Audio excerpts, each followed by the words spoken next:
Good evening. My name is Seth Finley, and you found the Rethink Christianity blog. And tonight, as part of the first blog post that I'm going to be making via video, I'll be talking about life plans and uh, how Christianity relates to that. Um, just a little heads up for anyone watching. I will be posting video blogs at least once a week this semester, just to break it up, not have a lot of words. So tonight, though, starting it off with talking about plans for your life. So why is it? Why is it as humans we sit back and we're like, what is the purpose? What is it that we want to do with our lives?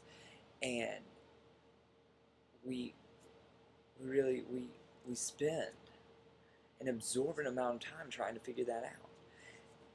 Even even a friend of mine right now, his status on Facebook is would really like to know if he's doing the right thing with his life at the moment, and it just it breaks me because last year I read a passage out of Luke where chapter 12 where Christ was telling the story about a rich young man, and he tore down all of his barns because he wanted to build bigger ones because he was going to have this great harvest.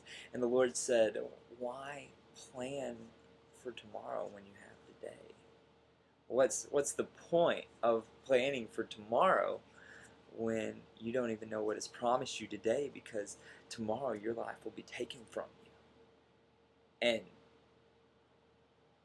just imagine that. Our lives are not our own. In Hebrews 11:13b it says, and they admitted they were aliens and strangers to this world. In the Message it says transients to this world. That imagery of not even having a home here. And it goes on to say through verse 16 that if they wanted this world as a home, the Lord would have allowed that. But instead, they realized that there was a greater country, a heavenly one, and they greeted that with open arms. And so the Lord gave it to them. And just think about that. If we realized what it really was, what the Lord wanted us to plan for our lives, what it would be like. It would be like accepting a heavenly country instead of this world that we live in now.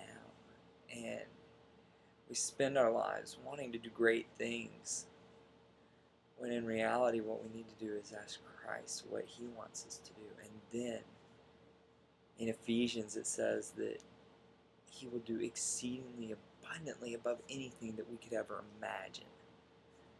But we have to ask Him. We can't just go through our lives planning what it is that we want to do and expect that to be what the Lord wants us to do without asking Him first. Because all along, it may be what the Lord wants us to do, but we haven't asked His anointing on it. And so He just allows us to wallow there in our own pride and our own success, when we could have success so much greater. We could impact people's lives for Him, for the kingdom, and not just for our own personal gain.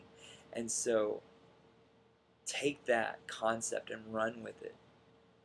Take this idea that we are aliens here. We aren't meant to have plans for this world. We are meant to have plans for a heavenly world. We are meant to be with the Lord, worshiping Him. We are not meant to be living here. We're meant for greater things. Our only purpose here is to do what the Lord wants us to do.